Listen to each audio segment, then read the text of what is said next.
সমাগত ভোগালী বিহু, এই ভোগালী বিহু আদৰাৰ প্ৰস্তুতি চলিছে সমগ্ৰ অসমতে। তাৰে সমান্তৰালভাৱে ওদালগুৰি জিলাৰ ঐতিহাসিক যি মুৰাদেউ আছে, এই মুৰাদেউ গাঁৱত আহি মই বৰ্তমান উপস্থিত হৈছোঁ। মোৰ সহযোগী কেমেৰা পাৰ্চনে দেখাইছে কিছু দৃশ্যাংশ। এয়া হৈছে ওদালগুৰি জিলাৰ কলাইগাঁৱৰ অন্তৰ্গত মুৰাদেউ গাঁও। এই গাঁৱত আজিৰ পৰা প্ৰায় এমাহমান আগৰ পৰা গাঁওবাসীয়ে নিৰ্মাণ কৰি উলিয়াইছে এক আটক ধুনীয়া এক মেজি। এই মেজিৰে তেখেতসকলে উৰুকাৰ ৰাতি এসাঁজ একেলগে গাঁওবাসীয়ে খোৱাৰ কাৰণে তেওঁলোকে যোজা চলাইছে।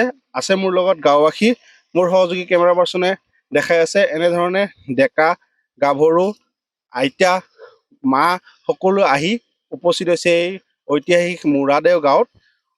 গাঁৱৰ প্ৰত্যেকখন ঘৰৰ লোক আহি উপস্থিত হৈছে। তেওঁলোকে এনেধৰণে এক আটকধুনীয়া মেজি নিৰ্মাণ কৰিছে। মেজি নিৰ্মাণ কৰি এই ভোগালী বিহুৰ আদৰাৰ এক প্ৰস্তুতি তেওঁলোকে চলাইছে। মোৰ লগত আছে গাঁওবাসী, মই তেখেতৰ পৰা জানিম। দাদা, আপোনালোকৰ ওচৰলৈ আহিছোঁ, কি ক'ব? আপোনালোকে এই আটকধুনীয়া মেজি এটা নিৰ্মাণ কৰিছে এই ভোগালী প্ৰস্তুতি। মই কি ক'ম এতিয়া, ততদিনৰ পৰা মানে এই ল'ৰা-ছোৱালীকেইটাই কাম কৰি আছে ভোগালী বিহুৰ কাৰণে।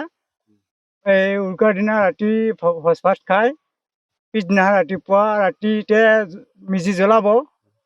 জ্বলাই পেলাই আকৌ সকলোৱে গা পা ধুই আহি মেজি জ্বলাব। মেজি জ্বলাই পেলাই আকৌ আপুনি চব মন্দিৰ যাব। পিছদিনা ৰাতিপুৱা মন্দিৰৰ পৰা আহি আকৌ ডাঙৰ ডাঙৰ মানুহবিলাকক এই আদৰি জনাব।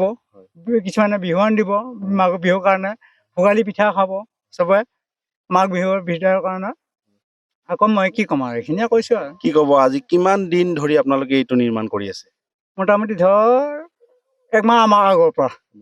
হয়, সকলোৱে একলগ হৈছে নে মুৰাদেউ গাঁৱৰ? একেলগে সকলোৱে একলগ হৈছে। হয়, গাঁওবাসীয়ে প্ৰকাশ কৰিছে, সকলো গাঁওবাসী একেলগে ওলাই আহিছে। তেওঁলোকে এই মুৰাদেউ গাঁৱত যি আটক ধুনীয়াকে এক মেজি নিৰ্মাণ কৰিছে। আমাৰ লগত আছে আৰু এগৰাকী বাইদেউ। মই আপোনাৰ ওচৰলৈ আহিছোঁ। বাইদেউ, পিঠা পনা আপোনালোকে বনাইছেনে? পিঠা বনাইছো আমি। শুকান পিঠা বনাওঁ আৰু তেল পিঠা বনাওঁ আৰু লাৰু বনাওঁ আৰু চুঙা পিঠাবোৰো সেনেকে খাওঁ গোটেইখানে। তাৰপিছত আৰু চলিকেইটা ধুনীয়াকে মেজিটো বনাইছে। আমাৰো ল'ৰা আছে, গাঁওখনৰ ল'ৰা ছোৱালীবিলাকে সকলোৱে মিলি জুলি ধুনীয়াকে ভোজ খাব। এই কি বুলি কয়, হেৰিৰ দিনা উৰুকাৰ নিশা। তাৰ পিছদিনা গা চা ধুই আহি চলিবিলাকে সকলোৱে লগাই দিব। আৰু তাৰপিছত গা পা ধুই ইয়াৰ পৰা চবখিনি কাম আজৰি কৰি সকলোৱে মা দেউতাক সন্মান কৰিব। ভোগালী বিহুৰ প্ৰাকখনত আপোনালোকে গাঁওবাসীয়ে, সমগ্ৰ গাঁওবাসীয়ে একেলগে এই মেজিটো নিৰ্মাণ কৰিছে। মেজি নিৰ্মাণ কৰি আপোনালোকে গাঁওবাসীয়ে সমাবেত হৈ এই মেজিটো প্ৰাক মুহূৰ্তক উৰুকাৰ পিছদিনাখন এই মেজিটো আপোনালোকে জ্বলাবা। হয়, আমি সকলোৱে এই পিছদিনা জ্বলাম মেজিটো।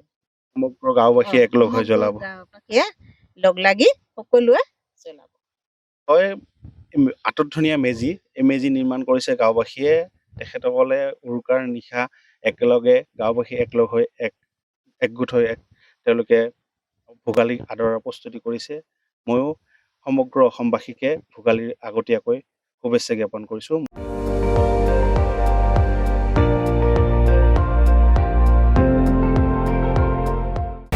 আপুনি চাই আছে ND24, সৰ্বশ্ৰেষ্ঠ নহয় সৰ্বোত্তমৰ দৌৰ।